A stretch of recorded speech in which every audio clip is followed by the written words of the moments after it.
Magandang tanghali guys. Nandito nga pala kami sa Metro Grocery. At marami ditong mga fresh na isda guys. Ayan yung pagkain ng mga mayayaman. Ayun, meron silang mga live isda. Tsaka yung mga yan. Tsaka yan, mamimili lang kayo guys kung alin ang nyo. Ituturo nyo lang sa akin at kikiluin ko ngayon. Saka ito naman yung binili natin. Ayan. Kaya yung iba sa mga kasamahan ko na mga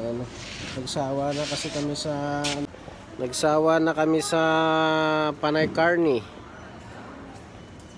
Kaya isda naman guys. Ayan, marami pa dito iba't iba klaseng Yun nga lang, karamihan dito guys sa Metro, frozen. Yung mga pugita. Ayan. Kung ano, kompleto dito. Madami. Lalaki ng mga lobsters guys, oh. Live siya.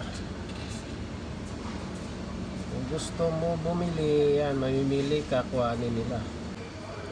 Ayan guys, mga hipon na frozen, wala na siyang balat, tsaka tahong, mga tahong.